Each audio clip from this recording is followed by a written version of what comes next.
ان کو یہ آرڈر ہوگا قال ادخلوا فی امم، اللہ فرمائے گا کہ داخل ہو جاؤ تم ان جماعتوں میں قد خلت من قبلکم، جو تم سے پہلے گزر چکی ہیں، من الجنی، جنوں کی، والانسی، اور انسانوں کی، یعنی تم سے پہلے جو کافر جن ہو چکے ہیں اور کافر انسان ہو چکے ہیں۔ اللہ فرماتا ہے کہ قیامت کے دن ان کو حکم ہوگا کہ داخل ہو جاؤ ان کافروں کی جماعتوں میں اور ان کافر جنوں کی جماعتوں میں۔ تو جب ان کے اندر داخل ان کفار مکہ کو کر دیا جائے گا تو ان سب کو پھر فی النار، جہنم کے اندر ڈال دیا جائے گا۔ جب جہنم کے اندر ان کو ڈال دیا جائے گا تو کلما دخلت امۃ، جب ایک جماعت جہنم میں داخل ہو جائے گی، لعنت اختہا، تو وہ اپنے جیسی دوسری جماعت کے اوپر لعنت کرے گی، یعنی کافروں کی ایک جماعت اپنے جیسے دوسرے کافروں کے اوپر جہنم کے اندر لعنت کرے گی۔ جو ان کے ہم خیال تھے، مثلا یہودیوں کو داخل کیا جائے گا جہنم کے اندر تو یہودیوں کے اوپر وہ لعنت کریں گے، عیسائیوں کو داخل کیا جائے گا تو عیسائی اپنے دوسرے عیسائیوں کے اوپر لعنت کریں گے، ہندوؤں کو، سکھوں کو، جس کافر کو بھی جہنم میں داخل کیا جائے گا تو وہ اپنے دوسرے کافروں کے اوپر لعنت کریں گے۔ حتی اذا ادارکوا فیہا جمیعا، یہاں تک کہ سارے کے سارے جہنم کے اندر جمع ہو جائیں گے۔ قالت اخری لأولاہم ربنا ہؤلاء اضلونا، تو وہ جو کفر کے پیشوا ہیں، یعنی جو گمراہ کرنے والے ہیں، وہ گمراہ ہونے والوں سے کہیں گے نہ، جو گمراہ ہونے والے ہیں وہ گمراہ کرنے والوں سے کے بارے میں کہیں گے ربنا ہؤلاء اضلونا، یا اللہ یہ وہ لوگ ہیں جنہوں نے ہمیں گمراہ کیا تھا، یعنی کفر کے جو پیشوا ہیں ان کے بارے میں ان کی پیروی کرنے والے اللہ تعالیٰ سے کہیں گے یا اللہ یہ وہ ہیں کہ جن کی وجہ سے ہمیں بھی جہنم کے اندر آنا پڑا ہے، انہوں نے ہمیں گمراہ کیا ہے۔ فآتِہم عذابا ضعفا من النار، یا اللہ ہم سے دوگنا عذاب ان کو دے۔ کفر کے جو پیشوا ہیں ان کے بارے میں کفر کی پیروی کرنے والے کہیں گے یا اللہ ان کو ہم سے ڈبل عذاب دے۔ قال لکل ضعف، اللہ فرمائے گا کہ تم سب کے لیے ڈبل عذاب ہے، گمراہ کرنے والوں کے لیے بھی اور گمراہ ہونے والوں کے لیے بھی، کفر کرنے والوں کے لیے بھی اور کفر کروانے والوں کے لیے بھی ڈبل عذاب ہے۔ وَلَٰكِن لَا تَعْلَمُونَ، لیکن تم ایک دوسرے کے عذاب کو نہیں جانتے کہ میں کس کو کتنا عذاب دے رہا ہوں۔ وَقَالَتْ أُولَاهُمْ لِأُخْرَاهُمْ، پھر وہ لوگ کہیں گے کہ جو بعد والے ہیں پہلے والوں کے بارے میں، بعد والوں سے مراد کفر کی پیروی کرنے والے اور پہلے والوں سے مراد کفر کی پیروی کروانے والے، بعد والوں سے پہلے لوگ کہیں گے فما کان لکم علینا من فضل، تمہیں کوئی ہم سے زیادہ عذاب سے نہیں بچایا جا رہا، ہم دونوں قسم کے لوگ جو ہیں وہ عذاب کے اندر برابر کے شریک ہیں۔ فذوقوا العذاب بما کنتم تکسبون، اب تم اپنے اپنے عذاب کا مزہ چکھو اس کے سبب جو تم دنیا کے اندر کفریہ اعمال کیا کرتے تھے، یعنی اپنے برے اعمال کا اور اپنے کفریہ اور شرکیہ اعمال کی وجہ سے اب جہنم کے اندر جہنم کا عذاب جو ہے وہ چکھو۔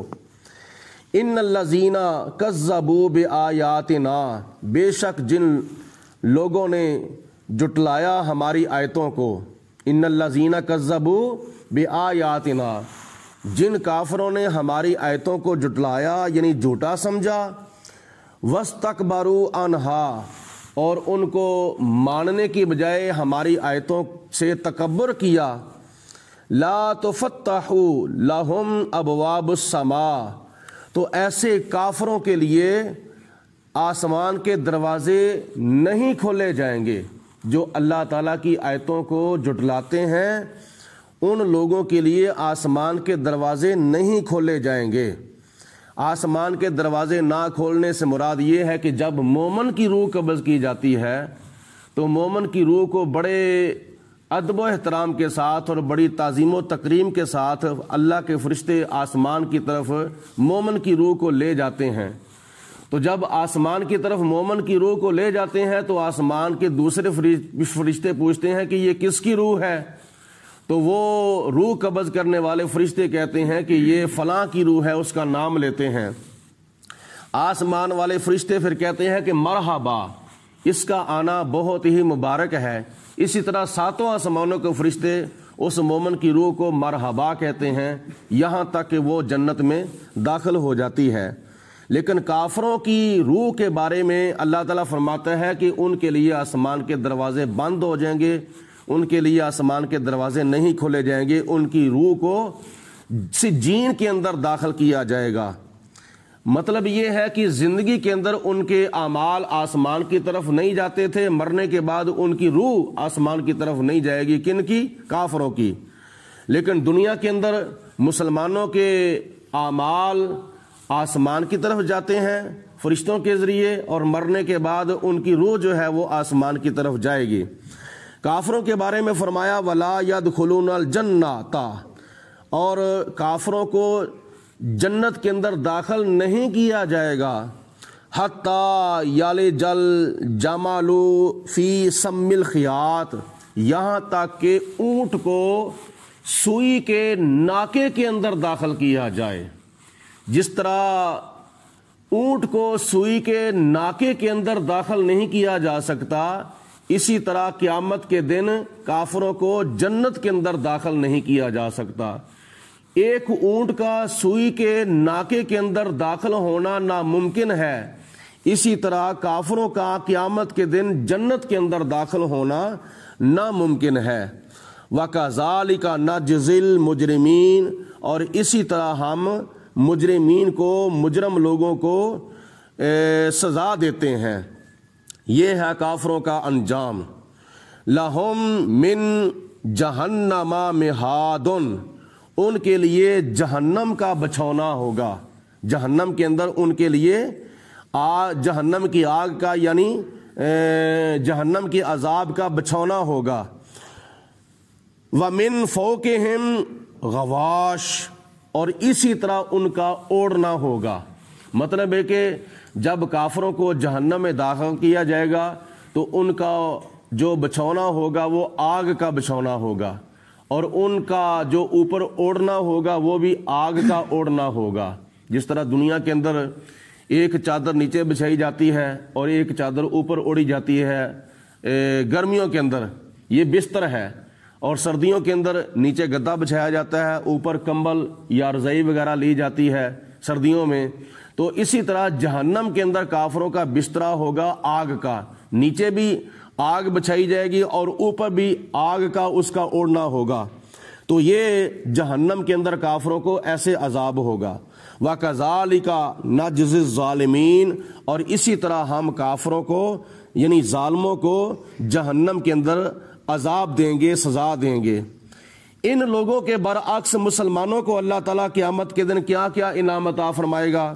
والذین آمنوا، اور جو لوگ ایمان لائے ہیں، جنہوں نے اسلام قبول کیا ہے، جنہوں نے آخری نبی، آخری رسول حضرت محمد مصطفیٰ صلی اللہ علیہ وسلم کا کلمہ پڑھا ہے، اور کلمہ پڑھنے کے بعد وَعَمِلُوا الصَّالِحَاتِ، جنہوں نے نیک نیک اعمال کیے ہیں، یعنی نماز کی شکل میں، روزے کی شکل میں، حج اور زکوٰۃ اور دیگر عبادات، حقوق اللہ کی ادائیگی، حقوق العباد کی ادائیگی، یعنی خدمت دین اور خدمت خلق کی شکل میں جنہوں نے نیک اعمال کیے ہیں، لا نکلف نفسا الا وسعها، ہم کسی مسلمانوں میں سے کسی مسلمان کے اوپر، کسی جان کے اوپر اس کی طاقت سے زیادہ بوجھ نہیں ڈالیں گے۔ اس کا ایک مطلب یہ ہے کہ قیامت کے دن حساب و کتاب کے بعد جب مسلمان جنت کی طرف جائیں گے تو اللہ تعالیٰ ان کے لیے جنت کی طرف جانے والا راستہ جو ہے وہ آسان کر دے گا، بڑی آسانی کے ساتھ وہ جنت کے اندر داخل ہوں گے۔ حدیث پاک میں تو یہاں تک آتا ہے کہ جو دین کی خدمت کرتے ہیں، جو دین کا علم سیکھتے اور سکھاتے ہیں، قیامت کے دن اللہ تعالیٰ محشر کے میدان کے اندر ان کو نور کے ممبر عطا فرمائے گا۔ وہ نور کے ممبروں کے اوپر جب بیٹھے ہوئے ہوں گے تو اللہ تعالیٰ کے فرشتے اللہ تعالیٰ کی بارگاہ میں عرض کریں گے، یا پروردگار عالم یہ تیرے نبی ہیں؟ اللہ فرمائے گا نہیں۔ یا اللہ یہ تیری راہ میں شہید ہونے والے شہداء ہیں؟ اللہ فرمائے گا نہیں۔ یا اللہ پھر کون ہیں؟ اللہ فرمائے گا کہ یہ میرے پیارے حبیب علیہ الصلوۃ والسلام کے دین کو سیکھنے اور سکھانے والے ہیں، یعنی قرآن پاک پڑھنے اور پڑھانے والے، سمجھنے اور سمجھانے والے، سیکھنے اور سکھانے والے ہیں۔ تو ان کو نور کے ممبروں کے اوپر جب بٹھایا جائے گا تو پھر وہ نور کے ممبر جو ہیں وہ چلتے چلتے چلتے چلتے چلتے چلتے جنت میں داخل ہو جائیں گے۔ تو یہ وہ لوگ ہیں جن کے اوپر اللہ کے فرشتے قیامت کے دن رشک کریں گے، ان کا جنت میں جانا اللہ تعالیٰ آسان فرما دے گا۔ اولئک اصحاب الجنت، یہ وہ لوگ ہیں جو جنت والے ہیں۔ ہم فیہا خالدون، اور یہ جب جنت میں داخل ہو جائیں گے تو پھر کبھی بھی باہر نہیں نکالے جائیں گے، ہمیشہ کے لیے جنت میں داخل ہو جائیں گے۔ وَنَزَعْنَا مَا فِي صُدُورِهِمْ مِنْ غِلٍّ، جب یہ جنتی لوگ، صحابہ کرام کی جماعت، تابعین کی جماعت، تبع تابعین کی جماعت، دنیا کے اندر غلط فہمی کی وجہ سے اگر کسی کے دل کے اندر ایک دوسرے کی رنجش یا ایک دوسرے کا بغض ذاتی طور پر آ گیا ہے یا غلط فہمی کی بنا پر، تو اللہ فرماتا ہے کہ میں ان مسلمانوں کو جب جنت میں داخل کر دوں گا تو ان کے سینوں میں کسی قسم کا، کسی کے سینے میں دوسرے کا بغض نہیں ہوگا، حسد نہیں ہوگا، عداوت نہیں ہوگی، یہ آپس میں بالکل سلوک کے ساتھ رہیں گے۔ یہاں پہ ہمیں غور کرنا چاہیے کہ جو لوگ صحابہ کرام کے بارے میں اور اہل بیت پاک کے بارے میں عقیدہ رکھتے ہیں کہ اہل بیت پاک کو صحابہ کرام کے ساتھ دشمنی تھی یا صحابہ کرام کو اہل بیت پاک کے ساتھ دشمنی تھی، اللہ فرماتا ہے قیامت کے دن میں جب ان کو جنت میں داخل کروں گا تو سب کے دل ایک دوسرے کے بارے میں صاف ہوں گے، کسی کے دل کے اندر کسی کے بارے میں کوئی بغض، حسد، کینہ وغیرہ نہیں ہوگا۔ تو جب اللہ تعالیٰ قرآن پاک میں فرماتا ہے تو پھر ہم کیسے یہ عقیدہ رکھ سکتے ہیں کہ اہل بیت پاک کے ساتھ صحابہ کرام نے یہ برا سلوک کیا تھا یا ان دونوں کی آپس میں لڑائیاں تھیں یا جھگڑے تھے؟ نہیں، کون کہتا ہے کہ ہم تم میں جدائی ہوگی؟ یہ خبر تو کسی دشمن نے اڑائی ہوگی۔ اللہ فرماتا ہے تجری من تحتہا الانہار، ان باغوں کے اندر جب داخل ہوں گے وہ جنتی لوگ تو ان باغوں کے نیچے مختلف مشروبات کی نہریں چل رہی ہوں گی اور ان کے لیے پینے کے خوشبودار اور میٹھے اور ٹھنڈے چشمے ہوں گے۔ وقالوا الحمدللہ، اور وہ اللہ تعالیٰ کا شکر ادا کریں گے جب پانی پئیں گے، مختلف نعمتیں کھائیں گے جنتی لوگ جنت کے اندر، تو کیا کہیں گے؟ وقال الحمدللہ، اور وہ کہیں گے تمام خوبیاں اللہ تعالیٰ کے واسطے ہیں، یعنی اللہ تعالیٰ کا وہ بہت شکر ادا کریں گے۔ الذی ہدانا لہذا، اس پروردگار عالم کا شکر ہے کہ جس نے ہمیں ہدایت عطا فرمائی ہے۔ وما کننا لنہتدی، اور نہیں ہم ہدایت حاصل کر سکتے تھے لولا ان ہدانا اللہ، اگر اللہ تعالیٰ کی ذات ہمیں ہدایت نہ دیتی تو ہم ہدایت حاصل نہ کرتے۔ یہ اللہ تعالیٰ کی توفیق ہے کہ ہم ہدایت یافتہ ہیں۔ لقد جاءت رسل ربنا، اور بے شک ہمارے پاس اللہ تعالیٰ کے بھیجے ہوئے اللہ تعالیٰ کے رسول تشریف لائے ہیں، بالحق کی، حق کا پیغام لے کر انہوں نے اللہ تعالیٰ کا پیغام ہمیں دیا۔ اور وَنُودُوا أَن تِلْكُمُ الْجَنَّةُ، اور ان کو پھر ندا دی جائے گی، یعنی اللہ تعالیٰ کی طرف سے آواز آئے گی، ان کو کہا جائے گا کہ یہ وہ جنت ہے جس کے اورثتموہا تمہیں وارث بنا دیا گیا ہے. یہ جنت وہ جنت ہے جس کے تمہیں وارث بنا دیا گیا ہے. بما کنتم تعملون ان نیک اعمال کے سبب جو تم نیک اعمال دنیا کے اندر کیا کرتے تھے. یہ مسلمانوں کا انجام ہے. اس سے پہلے اللہ تعالیٰ نے کافروں کا انجام بیان فرمایا تھا. دونوں قسم کے لوگوں کا قیامت کے دن انجام یہ ہوگا کہ کافر جہنم میں جائیں گے اور مسلمان جنت میں جائیں گے.